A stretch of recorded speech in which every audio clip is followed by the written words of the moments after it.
welcome to another episode of the DewatchPod. We are de-watching Black Mirror, and we have advanced in our quest.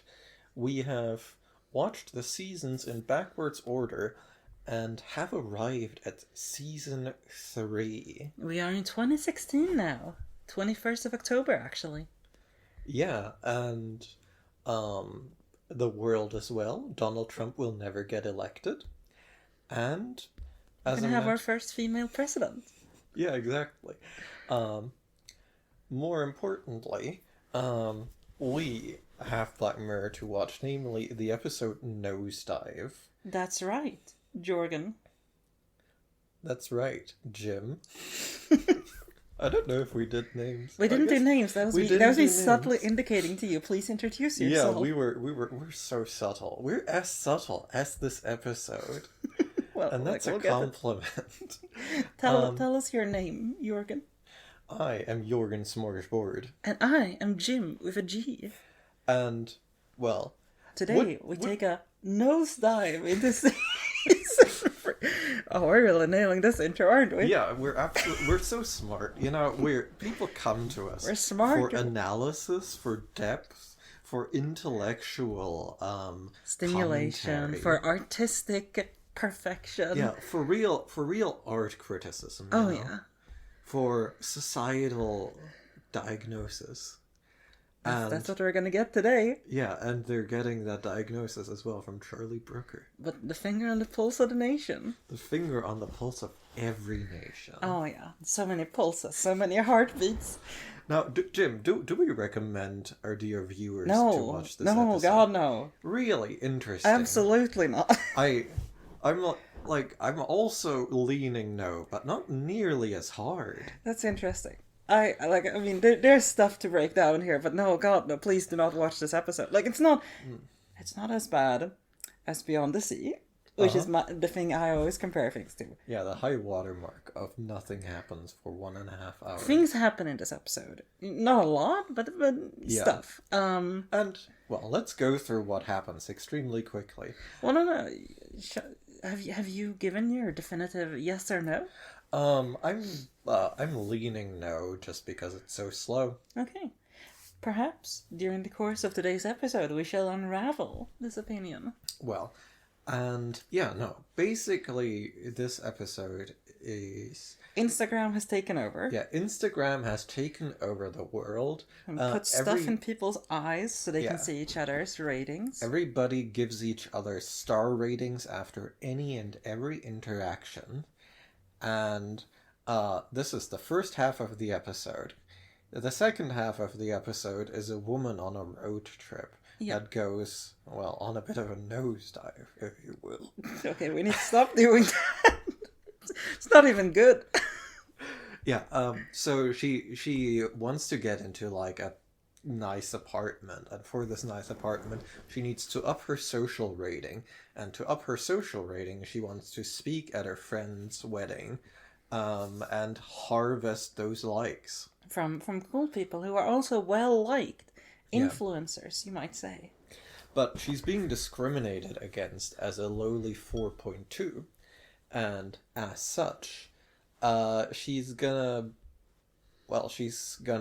be pushed off the flight because the flight's cancelled for inexplicable reasons, and she gets only the shitty car because she freaks out in the airport over being pushed off the flight to go to the wedding of her friend.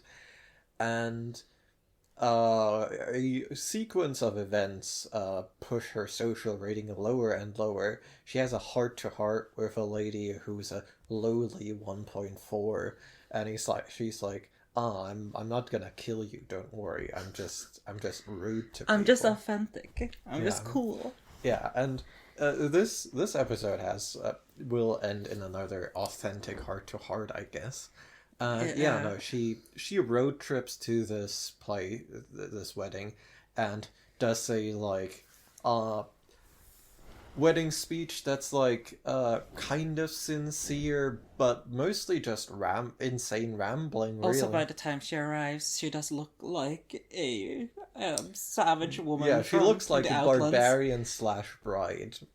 It's pretty cool, honestly. I kind of like the vibe she's got going on. Yeah, no, it's like, making the smudge makeup work really well. Oh, yeah. And in so doing, she goes to jail, presumably for breaking and entering, but maybe She does also threaten people with a knife. Oh, yeah. She also threatens a doll with a knife. She's pointing a big knife at people. I think that is enough to be considered threatening. Yeah. And, and then in jail, she looks at the other... I think they take off the Instagram contact lens when they take her to jail. Because you can automatically see everyone else's ratings through these Instagram eyes, and they take them off, and now they're free. Yeah, and then she sees a guy, and they, like, rude flirt with each other. Yeah. In jail. I hate it. And that's the episode. And we're really quick here because it's so fucking slow. Yeah, there's not a lot of detail. Like, there are some good occasional bits. There's a sci-fi convention that is genuinely, like, mildly amusing in a way that, like, only... Yeah. Sort of archetypical adventure stories can be. I have to admit, I had to start this out on a bit of an interesting point. Nosedive is always the episode I think of when I ask myself, is Black Mirror bad? And I think about it, and I go, yeah. It's the most archetypical Black Mirror episode to me. Interesting. It doesn't have a twist. It doesn't have a twist, but it does have the sort of, like... I guess it is less bleak than most episodes, at least on the front of it.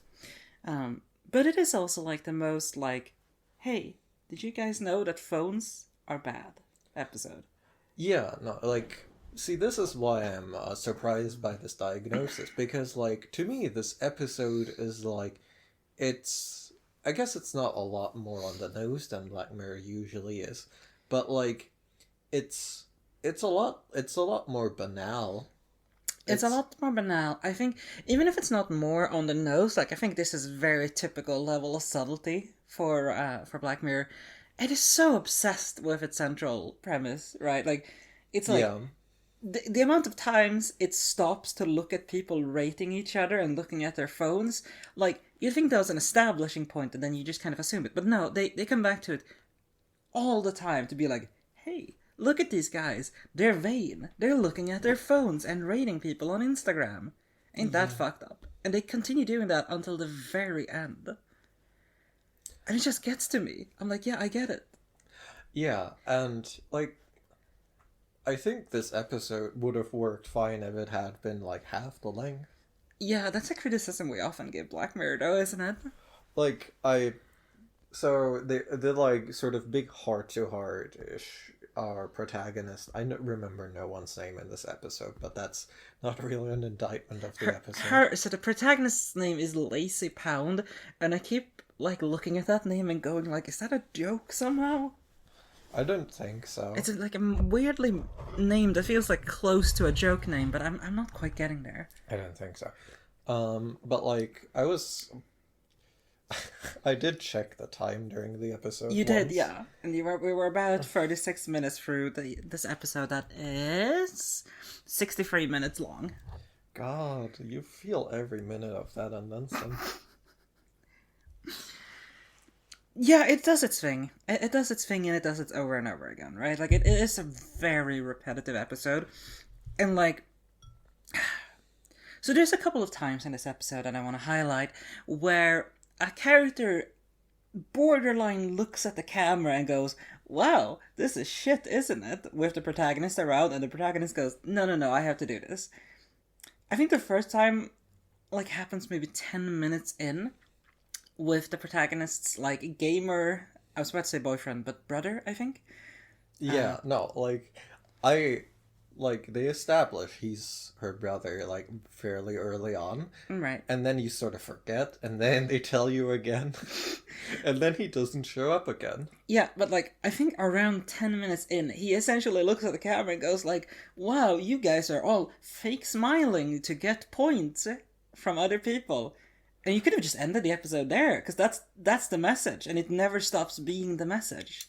I get that he has to be your brother, so, like, the mean flirting that sort of culminates the episode is like, oh, Yeah, no, radical honesty, real human Wow, it's connection. so Hook sexy. up with people you meet in the drunk tank. That's sort of the message of authenticity we get here. Yeah. And like it would have been I would have been like a bit more intrigued if he had been her boyfriend, and if they genuinely had been like quite at odds over this stuff. And it's like, oh, that's an interesting relationship. Like there must have been a change at some point. So I want to hook on to that phrase you just said. There must have been a change at some point, because during the brother's speech about like, God, you guys are so inauthentic. Me playing Call of Duty at the age of, I don't know, I want to say like 33.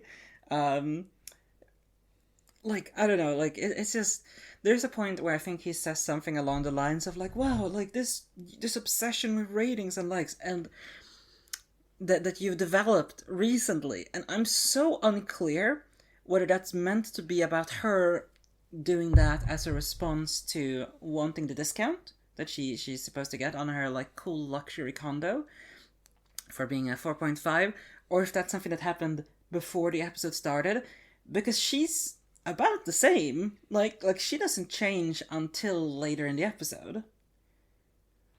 Like she seems Yeah. about as obsessed with being liked and being rated highly at the start as she is after she gets the news that like, oh, you can get this cool luxury apartment, but only if you're well liked enough.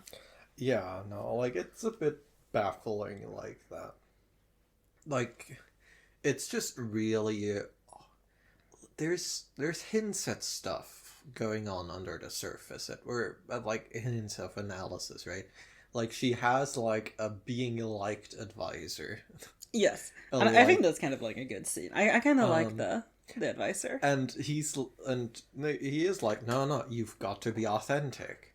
Like people will smell if you're inauthentic, right? That is like a thing that the episode like repeatedly like sort of looks at for a bit, where people like are trying to be liked, and that like people smell it and immediately completely fuck them over. But like um that one is weird to me, right? Because that's not true, right? Like everyone who's inauthentic in this episode is liked.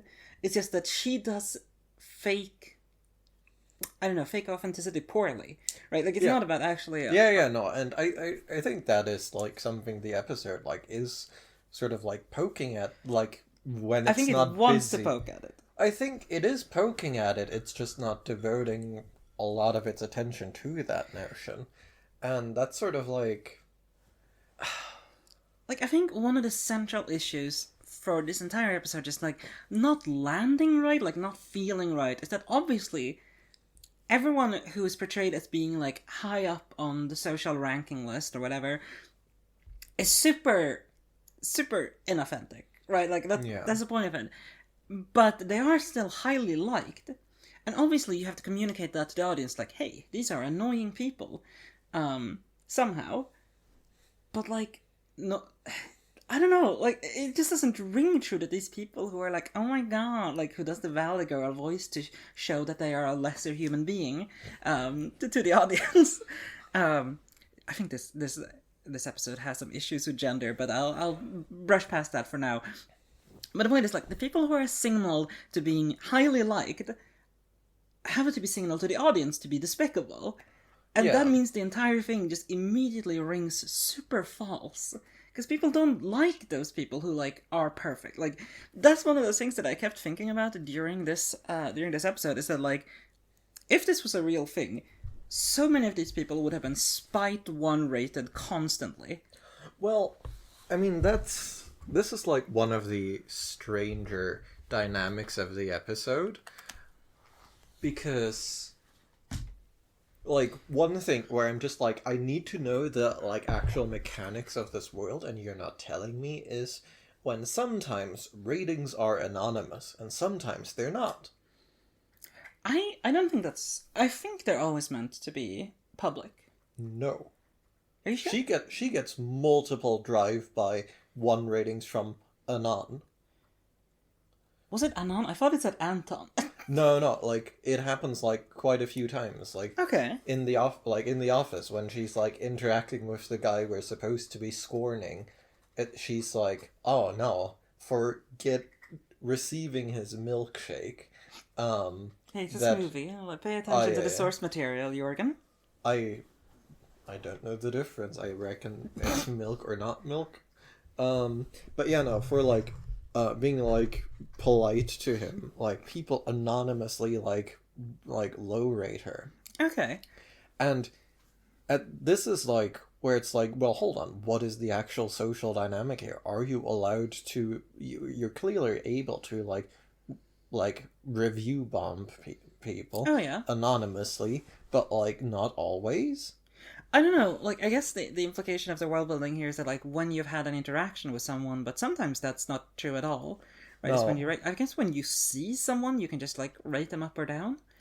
Yeah, and like this is where it gets very confusing, where this genuinely detracts to me from like apprehending what is being conveyed here, because like the visibility of it makes it so that like you have to be nice to high power people because they can revenge downvote you and they have more voting power than you. Right, yes. But if you can just anonymously downvote people, like, that's just No how one. women are treated on the internet.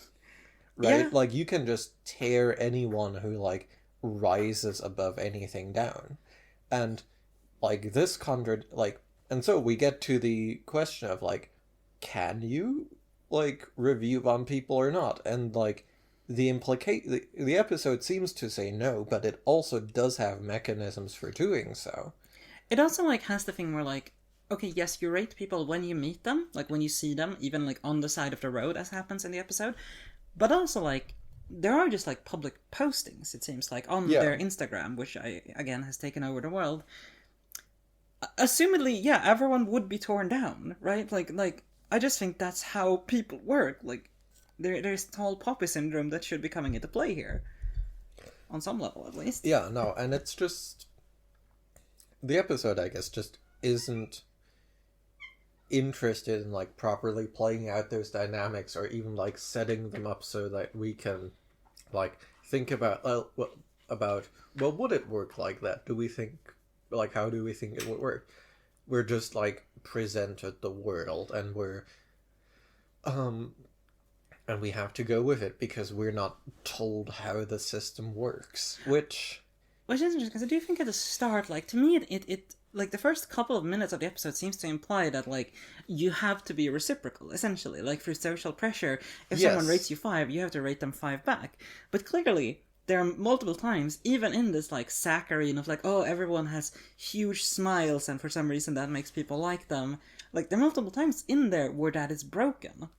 Yeah, and that's I think where this episode does just end up having, like, if not being like that interesting in and of itself, being like an interesting target for analysis, because it's just like I hate to be the guy who's like, no, let's completely undermine the premise here, but like fundamentally, like this dystopia is quite unbelievable to me, because like people do not we're social animals. We're always like quite keenly on the lookout for disapproval. We're hypersensitive, just like as a baseline Yeah. to other people. And like this dystopia would drive us insane. Someone tried to make this app and it did very poorly. Because Yeah. like a Like, couple of years ago, someone tried to make the app where you can rate real people, and it like became a huge problem instantly and then went nowhere because it just like went up in flames. I think that's one of those things, like, when you're trying to create social dystopias, you are trying to create something that is exaggerated but believable, right? Yeah. And, like, it takes real stuff and makes it much bigger. This is one where they try to do that, but it's immediately becomes so completely unrelatable and so completely like, no, this is just baseline, not how human social dynamics work, that the exaggeration that is then added on top of it just makes it all the more pointed that, like, yeah, obviously this is not how it would work, right? Like, Yeah. there's a lot to say about people, like, putting on airs on social media and stuff like that, right? Like, that was something we didn't discuss around this time, but I think overwhelmingly, the point is that, like, influencers are people who fake being authentic to some extent, right? They don't do the thing where they're, like, always talking in the most high-pitched voice possible, always, like, in bikinis or whatever. Like, this is beyond believable. Like, this is beyond the thing that actually happens. And there is a thing that actually happens, right? There is stuff out there, but it's not this. It's just like this is not the pulse of the nation, right? Like, this is the wrong critique of this sort of influencer culture. Well, is it influencer culture is, I guess, the other question, because, like, there is, like, it's not influencers, it's everyone. Well, I think that's the point. I think this posits that, like, influencer culture, like, in this episode, there are essentially 2.5 classes. There are the, like, popular people, there are the wannabes, and then there's the trash who accept that they're trash. Well, and then there's sort of a floating middle class that keeps their heads above water without, like, fully engaging. I guess so. Like the brother. Yeah, I suppose so. Like the sort of 2.5 to 3 point whatever zone. I suppose, yeah. But, like, I don't know, like, it's one of those weird things, because I would like to dive into more those people, right? Like, because service workers that we are shown do, largely with, like, one or two exceptions, also seem to be in the wannabes, right? Like, they are doing the big smiles, they're doing, like, oh, look at this perfect latte art I did, like... And, like, yeah, which is bizarre, because, like, if you... Like, how would the system possibly be set up to produce this? Because just by virtue of having so many interactions, and by virtue of people being sort of socially pressured to be nice to you, like, surely those people would be, like, close to the max. Like, they would just, see, that's interesting, because I think they would be close to the bottom. Because, like, any person who got a mildly bad cookie or something from a store would immediately rate the person, like the cashier, down. Well, but it's not anonymous, though. But we don't know if that's true. That's the weird part, right? Yeah, no, that's... Like, that's where it really breaks. Like, I would kind of like to see this episode redone from like, a service worker's point of view. Because I think they would just be in the trash and would be like, well, I guess there's nothing I can do if I want money to survive. Like, I don't know, it's... I think this could have been better tied to class, right? Because it wants to be a little bit about class, but it doesn't actually go there, right? Like, it mentions for a moment, like, oh, service workers, but, like, it doesn't delve into, like, what are the dynamics of being a social worker in a world where everyone rates you constantly. I don't know, like, I think this is why I kind of hate this episode so much. Yeah. It's so shallow, right? It doesn't want to... On one hand, it talks about one thing constantly, and on the other hand, it says nothing about it, which is a real fucking achievement. Yeah, like, it doesn't really... Well, I guess it conveys to us why people are doing this shit, because, like, it's literally, like, part of the, like, institutional fabric. Yeah, you get, like, literal monetary and power benefits by being rated highly. You get the special cancer treatment if your rating's higher. I think that's also something that just breaks for me, because, like, the point of being socially liked, even as an influencer, is soft power, right? Like, there isn't if you have 10,000 followers on Instagram, you get a 20% discount at this restaurant. No, it's like, hey, do you know who I am? I could give you a post or whatever. Like, it is soft power, and this episode immediately reframes everything as hard power, and I feel like that just kind of takes the air out of that, right? Like, that misrepresents what being liked is, and I don't think that misrepresentation serves it at all. I think it completely detracts from the idea that, like, hey, we have this weird social power network that overlays on stuff on the internet, in our world at least, but here it is just like, here's a direct conversion of soft power to hard power, and it's just like, okay, well, what's the point then? Yeah, no, like, it's... Like, I'm struggling, right? Because, like, it's like the logic of the episode is probably not that thought through, and like definitely not that on display. Right, it's sort of mystifying like what's going on, even though that's supposed to be the subject. I think it's vibes operated, right? It's vibes operated on the basis of women be shopping and people be on their phones too much.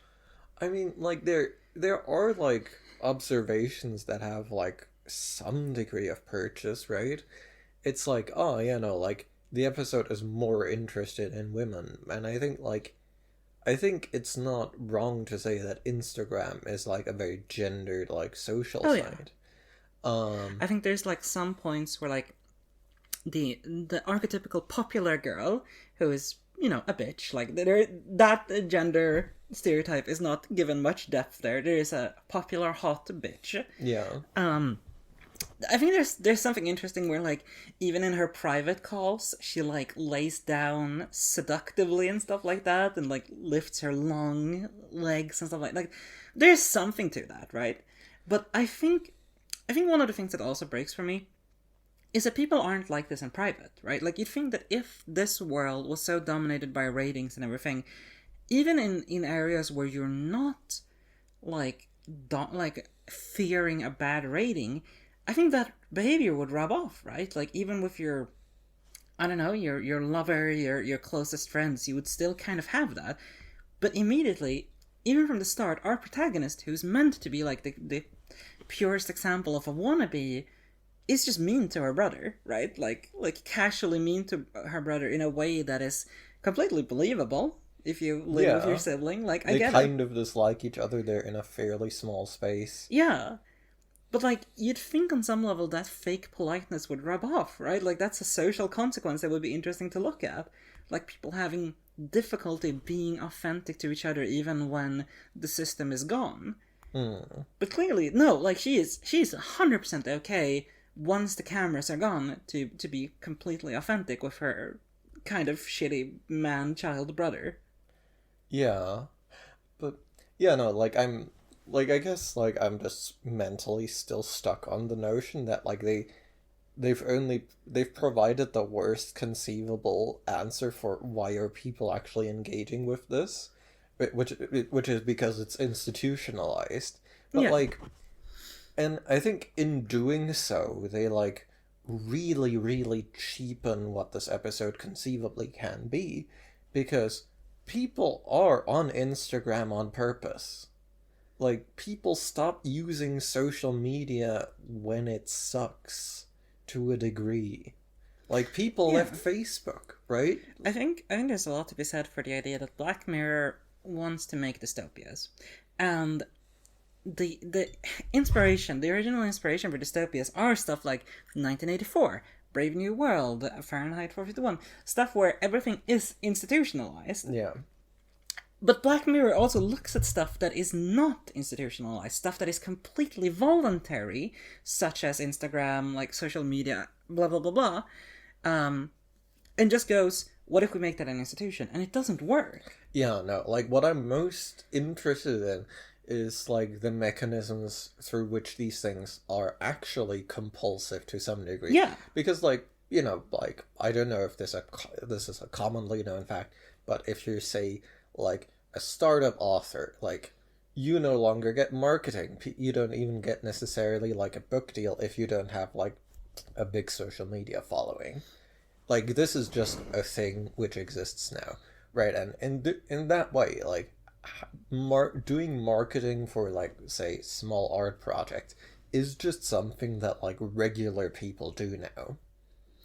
Yeah. And at the same time, like, people also, like, actually derive things from social media. Like people are, like, the few people that are still on Facebook are like, oh, yeah, no, this lets me keep up with the people I went to school with. Yeah. That was the original point of Facebook. That's why, like, all the boomers, like, got Facebook accounts, because back then, like, you genuinely, like, before this, you genuinely could, like, lose touch with people. And, like, this is a very stupid story, but I am reminded of, like, when after taking far too long of just being like, oh, this is probably stupid about, I want to say, Instagram, um, it was conveyed to me that no, people gain value, like, get something out of this. When someone who, like, was doing Instagram for, like, a minor art thing was like, oh, yeah, no, and when I started doing it, like, people reached out to me, like, that I hadn't spoken to in a long time. Like, there are social benefits to, like, being visible in, like, a sort of semi-public sphere, right? Like, people are like, oh, it's so nice to, like, have people reach out to me. And, you know, I hadn't thought about it that much because I don't post in that way, really. Yeah, and I think so much of that analysis is cheapened when the the allegory is, hey, if you don't have a good Instagram, you don't get into your workplace. Like, that's just like, come on. We also never find out what they do for work. That's true. I was thinking about that. I think that's kind of like a nice little subtle thing, but it's not really related to the point of the episode. But yeah, like, it's one of those things where, like, if you want to analyze something like a social phenomenon, making the answer to why do people do this, it's the law. Yeah, like, it's like, if you don't have an Instagram account, you get shot in the head. Oh, I guess that's why people have an Instagram account, to not get shot in the head. Genuinely, it would have been braver for the episode to have her in the end be arrested for having a low rating than threatening people with a knife and breaking and entering. At least it would have been more consistent with itself. Yeah, because, like, they just don't say what happens. Which is dull. Also, like, why do they remove... Like, is the idea that they're not allowed to rate? But, like, why shouldn't they... Well, I think the reason they remove the contact lenses is so we can have the final scene. I guess. Where they're free because they're in prison. Well, I feel like, yeah, like, it's... The reverse Foucault. I know. It's such a, like, Brooker, come on, Charlie. Like, I get it, but, like, Charlie. It's not a good metaphor. It doesn't really make any fucking sense. Also, like, the prison cells, just, like, they probably violate, like, all kinds of human rights by being, like, abysmally small. Oh, yeah. Like, the thing is also, like, we get this speech in a little bit after the middle of the episode where cool trucker lady is like, hey, did you know that being on Instagram is inauthentic and being outside of Instagram is cool? And we go, okay, but, like, you can't work if you're not on Instagram in this setting. I guess you can only be a trucker. I guess so. That's the implication here, right? But there's also, like, a point there where I go, like, being in prison is not being out of the system. It's being the most in a system you can be. So, like, the idea that she's liberated by being there is kind of like, no? Yeah. Like, I'm starting to worry that we're whining a bit too much. So what I would propose is trying to do the analysis that the episode will not. Okay, what is the analysis here then? Like, looking at why people are on Instagram, right? Like, or sorry, like, let's just say social media in the most broad Let's sense. say Instagram. Okay, it's what the episode is doing. And I'm not in Instagram, so this is really going to be difficult for me. No, I think we've hit upon another challenge. Okay. Because I'm not on Instagram either. I have an account and I have posted 3 times. But it's like, okay, what it actually is interested in, right? It's like, there's no point in the episode where we have, say, an offer or someone, like, using their influence to boost their sales or anything. Like, there's never a point... There's never a point where soft power is converted into something meaningful apart from pure institutionalization. No, there is one. Okay. Because when she takes the photo of the little doll boy, her friend actually does reach out and is like, sick, I can use this chick for social capital. Right, I suppose, but I feel we like have literally one instance, and it's only there because the plot needs to happen. But I feel like also that is just a case of sort of, like, treading the wheel, right? Like, it's social power becoming more social power. Yeah. Like, it's interesting, but it doesn't actually lead anywhere, right? Yeah. Like, it's one of those things where, like, okay, if we look at what happens in real life, right? Someone who is influential on social media can use it to get money for, like advertisements. They can use it to boost their personal projects. like those are the two main things, Yeah. right? I would say there's never I am not popular in social media. No, most people aren't. Most people aren't, and it's kind of insane to think that that would be like a thing in most people's minds. I guess the third point is for us lowly, non-Instagram popular people, is like, okay, it's nice. Like, you get dopamine, right, from people liking your post. Which, like, that's genuinely real, I guess. That is real to an extent. And it's I think what probably leads most average people who are not Instagram popular to actually like put up like, oh, look at this first trap. Look at me going to the gym. Look at me, I don't know, getting a new house, right? Like, it's nice. It's like, look, Yeah, no, I'm not saying it's good, but it is nice in the moment. No, I reckon like having social media where you actually just like look at what your friends are doing would be quite good. Yeah. But oddly, we don't have that. We don't have that anymore. That's not a form of social media that is available to us. And I suppose that's kind of like, I think that's one of the main things maybe missing from this episode, right? Like, it feels a bit gauche almost to look down on this woman for being excited about likes when it's like, hey, this determines whether you can live in a place or not. Yeah, no, this literally determines healthcare access in some circumstances. Like we have this supposedly heart-to-heart with the trucker lady, where the trucker lady is like, yeah, but what are you after? Well, what even is the thing you would get from social media when the trucker lady previously was like, my husband died because he wasn't on social media hard enough. Like, I find our messages are getting confused. I feel like it's one of the most like, okay, this scene operated entirely on vibes, right? Because the thing they're trying to set up is bad thing happened because of Instagram rating system. I decided to get out. But what it's actually saying is like, oh, my husband wasn't popular enough, so he fucking died. And getting out of the system, I mean, I guess, like, if we're going... Only feet first into the grave. Yeah, like, it's implying that, like, oh, if she got, like, the flu, she's out. Like, the doctors would be like, sorry, 1.4, it's better that you're dead. I don't want the reputational risk of vaccinating you. Yeah, like, it's... I don't want the reputational risk of receiving a gift from you. Like, it feels like one of those... You know all those stories that are about, like, oh, money isn't everything, right? But it's talking to, like, a person who can't buy bread.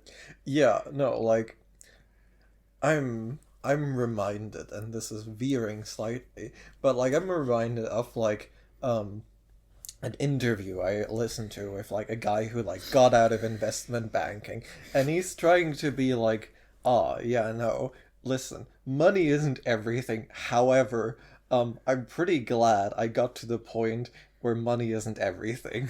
Yeah. Right? It's like, oh yeah, no, this almost killed me. However, I'm on the other side now and I have money, so I don't have to do it anymore. Yeah. And it's like, I don't know, like that's one part of it that like it completely undermines itself by going this route. The other part is just like, I would like to talk about like what happens with like dopamine addiction to like getting likes on social media. What does that do to a person? What does that do to a person in private, where they're not expecting to get like a like from their man-child gamer brother or perhaps like a boyfriend or whatever. Yeah. Like these are genuine things to analyze because these are real, right? Yeah.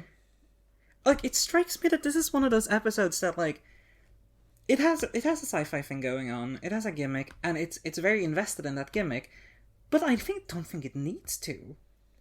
Like I think this is one episode of Black Mirror where they could have just done like a story set in the real world about someone who got a bit too addicted to Instagram. It would have been a lot funnier to have this entire episode, but like the outcome is just she gets banned from Instagram.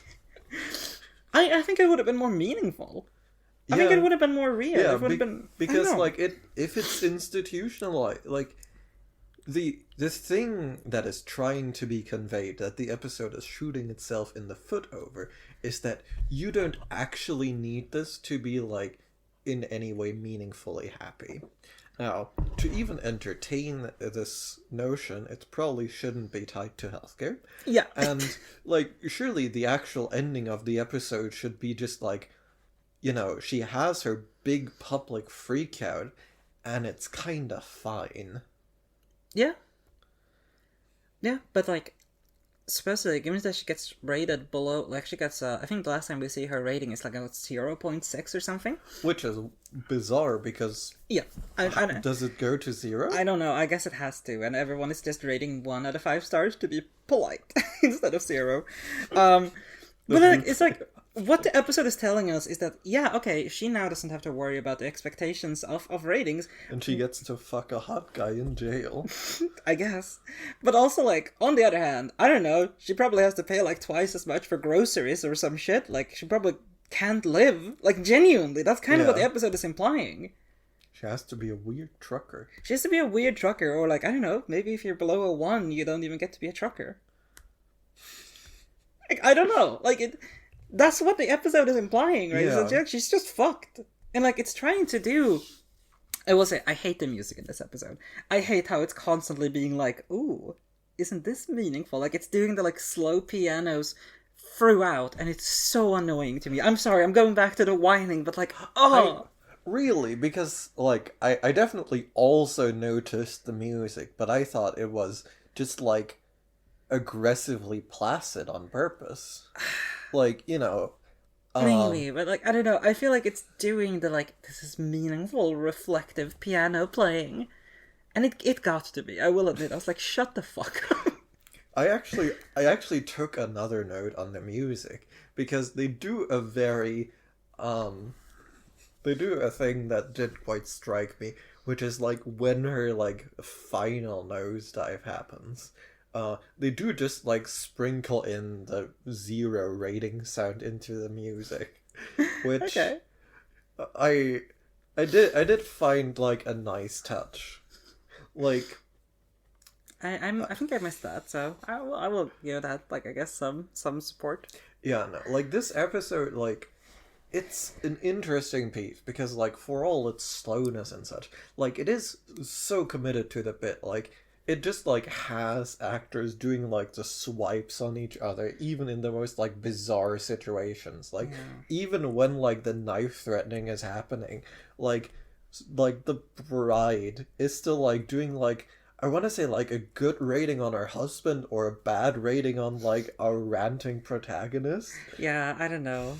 I think there's the moment, there's at the very end, where after she has her Instagram lenses removed, she is sitting in her cell and she looks at this guy, the guy she flirts with in mere seconds, and like does the motion of doing like a rating. And I was trying to get like, is this serious? Like, are they saying that she's so used to having a phone in her hand and that like she does this automatically? And I'm uncertain because it feels self-parodying almost. Yeah, no, I didn't really parse what I see. The thing is, I didn't interpret if it was the good notion or the bad emotion. So it just didn't parse to me because I was like, I wonder what that means. Yeah, and I don't know if it was seriously meant to imply that she just had this muscle memory, or if she was like making a joke out of it in character or something. Yeah. Also, like the entire final, so I don't think we explicitly said this, but basically, like, they start swearing each other and insulting each other at the end. Yeah. And I was like, this feels less authentic than when she was being her least authentic. Like, yeah, it just feels extremely put upon, and it's supposed to be this moment where they liberate through impoliteness, but, like, yeah, it almost feels more put upon than the rest of the episode. I don't know, like, it just really did not land for me. Yeah, no, like, to sort of do the repeat crime of envisioning alternate ways for the episode to go.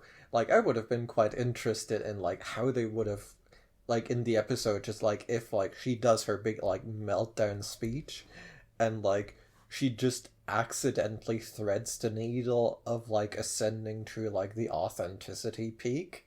Where it's like, people are like, yeah, no, she's raw. We should be on social media less.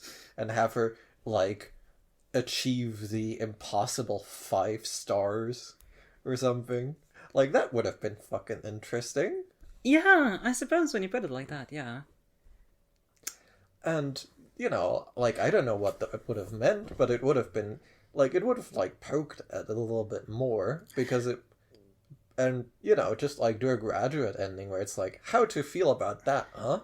I feel like it is one of those things that would have also reflected things a bit more in real life, right? Because, Yeah. like, I think we saw, like, even before this episode came out, I feel like we saw the rise of people who are being like, yo, I'm so down to earth. Pizza and ice cream, am I right, girlies? Like, it's... Like, we very much saw that happen. Yeah. No, like, one of the...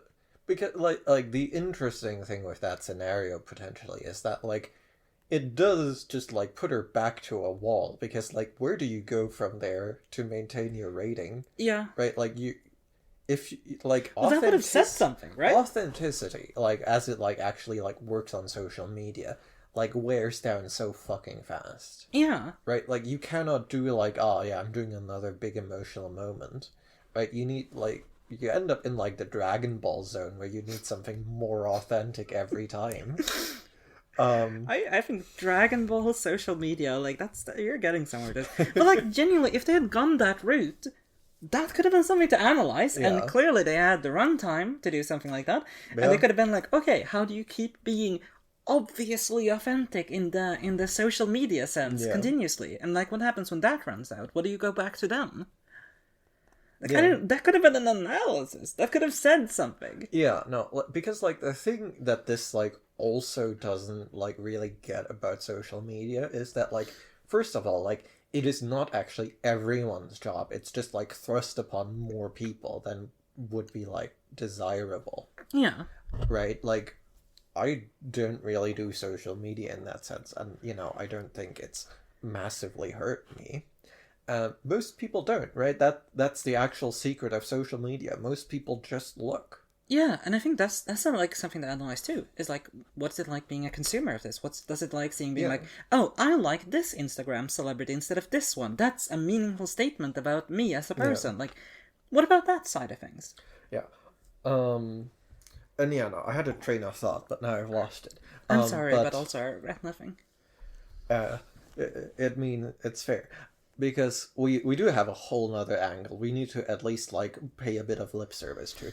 Because the other thing that this episode does not do in, like, its analysis of social media, or lack thereof, is look at, like, sort of the back end. Because, like, we're only experiencing the user's perspective, right? And, like, I've complained about, like, well, how does the anonymous thing work? And that's like one thing, but, like, with actual social media, like, there's a lot going on with, like, not being able to control your experience meaningfully, and being sort of like a player in a game you do not know.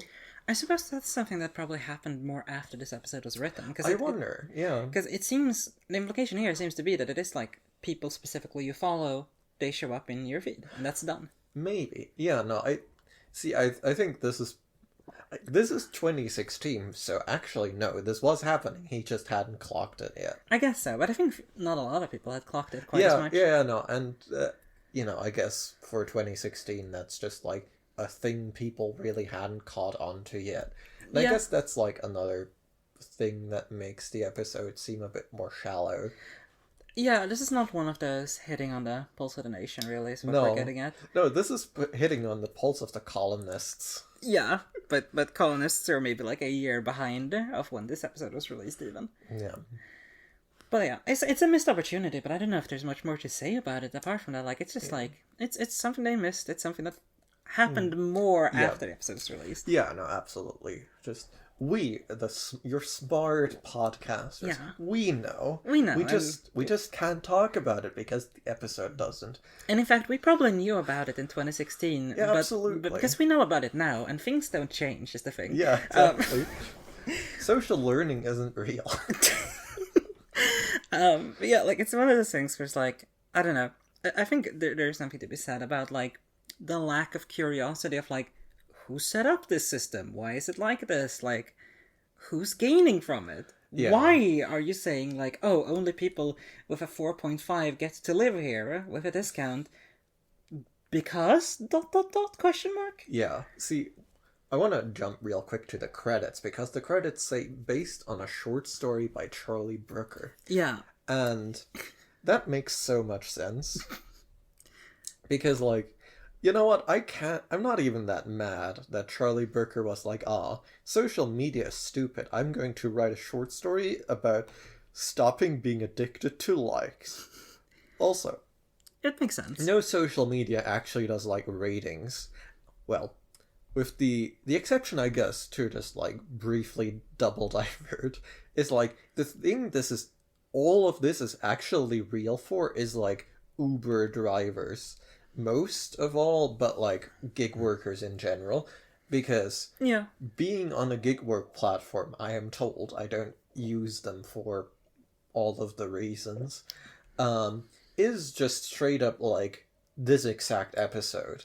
Because if you get a bad rating as a writer, you're fucked. No one wants to take you. If you get a bad rating as a driver, good luck making a living. These are all actual things where the episode is actually just completely prescient for this particular segment of the economy. It's true. It just doesn't talk about service workers at No, all. no, not at all. But it accidentally does the right thing for the wrong population. Yeah. I think that's fair. So, just, like, putting that as an asterisk here. Like, Charlie Brooker has hit a nail on the head, but the nail wasn't. You know, he's done the motion. It's just like he was hitting a screw. He really hammered the nail. The problem was that it was not in the thing he was supposed to be nailing. Yeah, but, no, he nailed that accidentally and not accurately. But yeah, no. The other thing, like, this is just, like, this makes sense as a short story to me. Like, yeah. I'm annoyed about social media. I'm going to write a quick short story about somebody, like, This is a screed, right? Like, and yeah. I say that respectfully because I get it. Like, it's a good screed to write when you're annoyed. Yeah, it just doesn't translate into 60 minutes of television. I genuinely think that is the cardinal sin of this episode, and that it would have, like, we can forgive or rather, we can, like, ignore all these, like, strangenesses of it if we are not given an hour to linger on them, right? I think so, yeah. I think that is just genuinely, if we have to sit an hour with the same thing being repeated over and over, we as viewers who expect to have our time respected, assume that there's more to take away here than, probably bad to have society based on likes, huh? But there isn't. Right, like, it's one of those things where, like, I think if you sat down in a comfy armchair in 2016 and read this, you'd be like, yeah, Brooker, get him! Fuck them up! Chuckle, retweet, or whatever, and move on, right? It's fine to be mad. It's fine to be mad, and it's fine to be mad about bad societal things. That doesn't need to mean that much more, but when you make it into television, when you publish, like, a real story and go, like, oh, this means so much, it's a higher standard. Put it in an anthology episode. Yeah, like, it's meant to mean more than that. Yeah. Because else it is just like, you can get the experience of this episode by reading the plot synopsis much more efficiently. Yeah, and it's less... It doesn't lose that much. Yeah, no. I think it doesn't lose anything. It gains something, probably. And, yeah, no, and... I'm trying to, like, get a little bit of water from the stone, and try... Do you have... I have gender to discuss, as I often do. Let's gender this bad boy. So, almost all of this episode is... I want to say two things. First of all, obviously, very women-focused and very, like, bitchy high school woman energy. Like, this, with all due respect, could have been written by a 17-year-old. A 17-year-old man, I want to specify, who's annoyed at women in his... Or a 17-year-old woman who is on the very wrong forums. Yes, very, very good point. This is some femcel stuff. But, like, I think it's interesting how obsessed this show is with, this episode is with women being fake and inauthentic. There's one exception where they highlight men, and it's a gay couple. Early in the episode. Oh, fully missed it. Really? I must have blinked. Okay, so basically, there's a point where like, oh, there's an ostracized coworker, Oh, and yeah, and he no. broke up with his gay I boyfriend, recall now. and that's like the one time we see a man being like really explicitly concerned with ratings, Oh. and I think like, how intentional was that? Yeah, I kind of feel like that's probably snuck in a bit. The other, like the, like groom slash husband, really does jack shit. Like he's barely in the episode. He struck me as a very normal dude at a wedding energy. To be honest. No, he's a bit of a weird bro, but like whatever. There's not much going on. The brother is interesting because like he sort of like gives a window into like the man's world. Of like, oh yeah, no, him and his gamer friend like rate each other highly, which I don't believe for a second, right? Like, well, I guess they're like, listen, we need to keep our jobs. Let's make a pact. But like, listen, as someone who has experienced playing video games, no, like you can't do that if you want to remain in this society they've constructed. Like, it just wouldn't work. Yeah, no, that is very funny and very fair. I guess having the brother be a 1 would have been a lot more funny. Yeah. I think it would have been funny to like one day she comes back in and he's a 1 and she goes, "What happened?" And he's like, "Oh, I was playing support. I was feeding in the bottom lane." And that would have been a good bit, I think. But yeah, no. I guess the gender lens really reveals.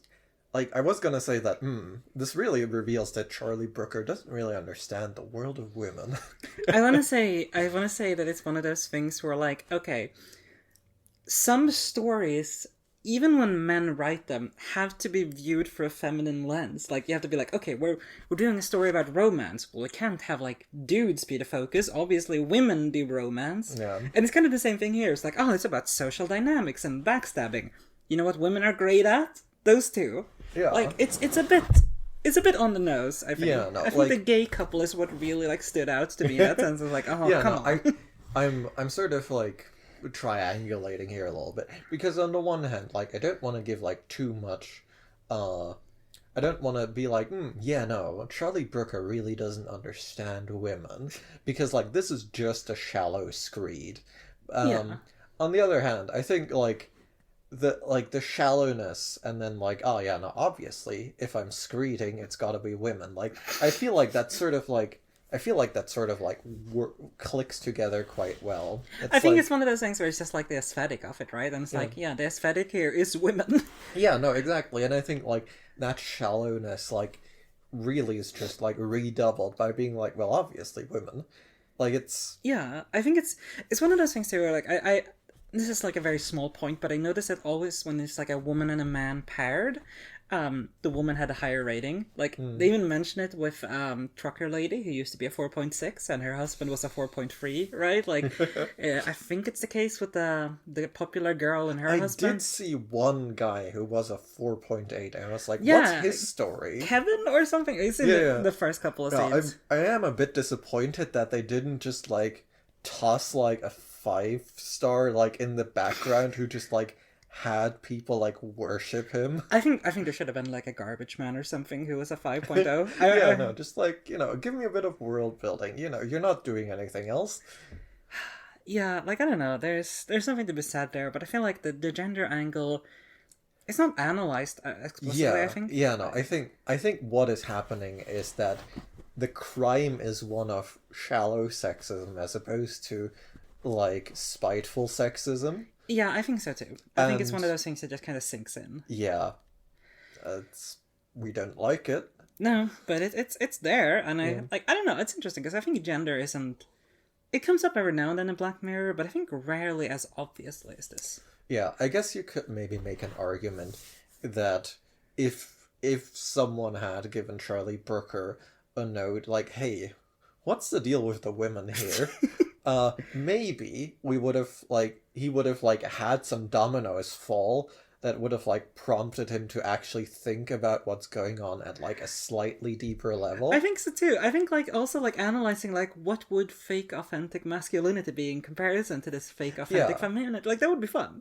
Yeah, I think that would be interesting to explore. Like this is a cardboard building. Like, it's... Yeah, well, it's one of those interesting things, right? Because, like, I think social media at least has the potential to, like, impact us to really, like, solidify the gender roles, right? To be like, Absolutely. okay, if you want to be a liked woman, you have to be demure and mindful and so on. This actually reminds me of, like, an anecdote that just, like, lives in my brain, like, violently. Okay. And I think about it, and so, the publication The Verge is a technology publication, about, like, gadgets mostly, right?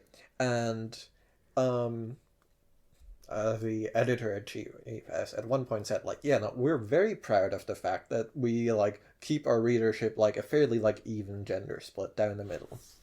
However, not so on YouTube, where, you know, they put their podcast, their interviews, and so on. There, it's like 90 men, 10 women. Right. So, what is, I guess, implied here is that, like, if you have, like, people equipped with a little bit more agency, they're gonna be, like, you know, not that gender, you know, they're gonna do their thing. If you put, like, robots in the background that are, like, trying to glom onto every shred of, like, computable, like, something to, like, popularize with, you're going to end up in a situation where all social traits of social difference are exaggerated. And the episode doesn't do this, but, like, I think about this every time I think about recommendation systems in general, that, like, you will exaggerate any difference like this, like, so hard because it's trying to find something to recommend with, some basis to recommend on. Yeah, I think there's that, and I think also, like, in the sense of, like, wanting to be well liked, I think you essentially do have two paths. Either you are stereotypically your gender and just, like, stick to that because it's normal and expected, or you do roughly the complete exact opposite, which works for, like, a minority of the population because they're like, oh, I see, you're a woman, but you wear jeans and leather jackets. You're a cool woman.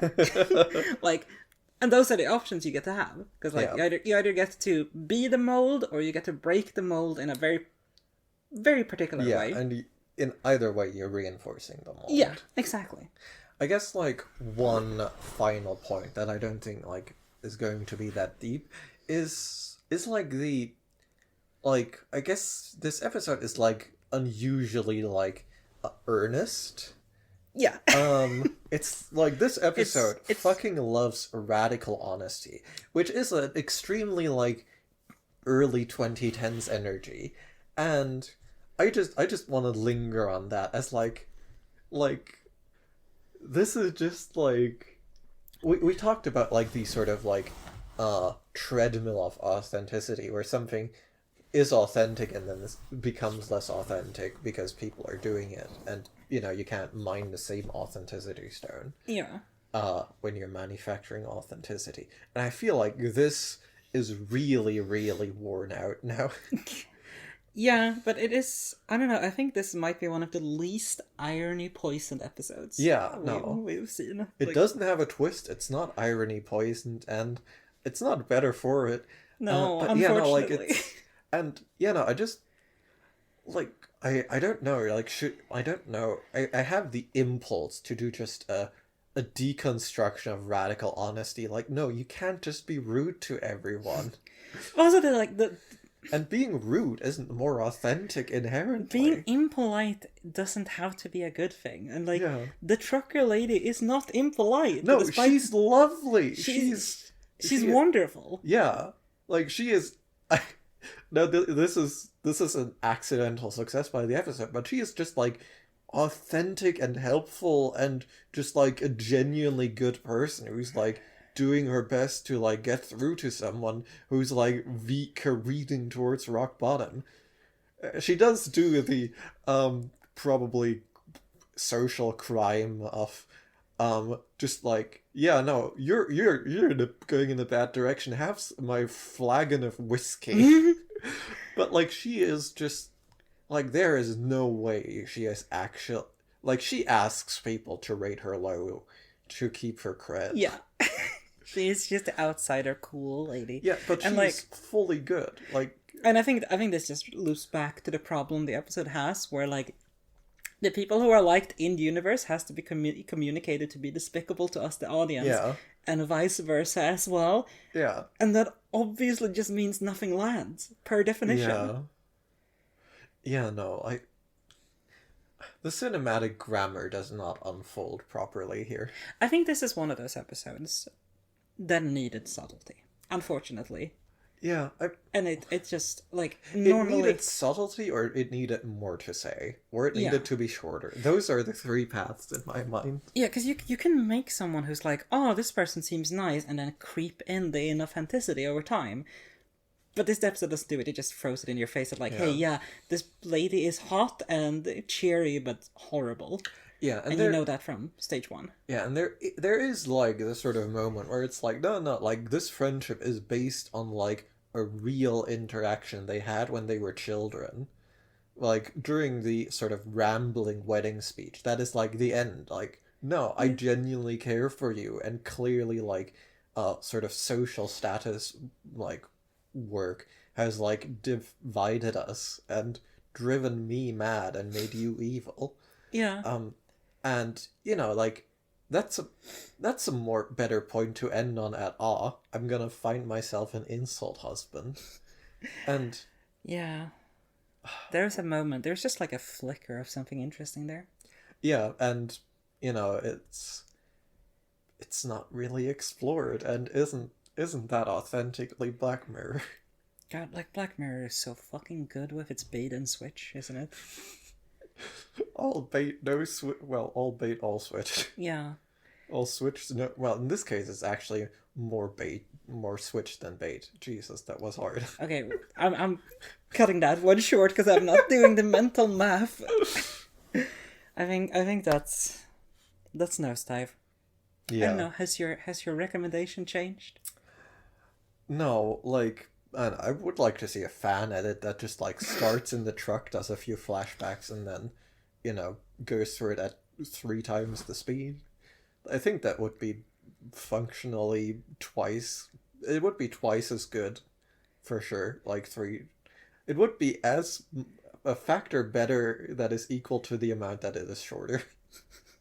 Well, you heard it here first, folks. Read the synopsis. Read the synopsis. It's the best way to experience this episode fully. Maybe read the synopsis and then sit quietly for 60 minutes, and you have spent the same amount of time. Perhaps there's a music video cut together, a fan edit on YouTube to watch that is better than the episode. Christ. Yeah, no, I guess I'm not looking forward to the season now. As, like, genuinely, what I'm worried about is that Black Mirror has aged very badly by virtue of everything it says becoming very transparently strange and silly in particular ways. I certainly think it's more of a product of its time than most shows. Yeah, no, like, if the last season was the product of, like, the first Trump year, this season is, like, the product of, well, the time leading up to that, and people beyond their phones. And, like, we have previously credited Charlie Brooker with every now and then, like, glimpsing, like, the future, like... But that's been a while now, hasn't it? Well, we've got it here, right? We've got, like, this is specifically applicable to gig workers. But, like, his hit rate could be better, and... yeah. The stuff that's, like, clearly off its time is becoming ever more burdensome. Yeah. As we move back. Well, next week we'll have Playtest, which is about as long as this episode. It does involve a VR, so... I'm excited now, and I will be disappointed, I'm sure. But, you know... I choose not to speak out in one direction or another. God, I know, maybe there's fucking at least. Well, thank you for coming with us on this Nosedive, dear listeners. Yeah, we didn't save you any time because we went longer than the episode, but, you know. You should have just listened to the first 3 minutes or whatever where we say don't watch this, where I say don't watch this episode, and you say, Probably don't. Well, it's very archetypal. Yeah. But, well, it's an interesting analysis piece, but that's for the recap episode. I suppose. Anyway, see you next week for playtest. Yay.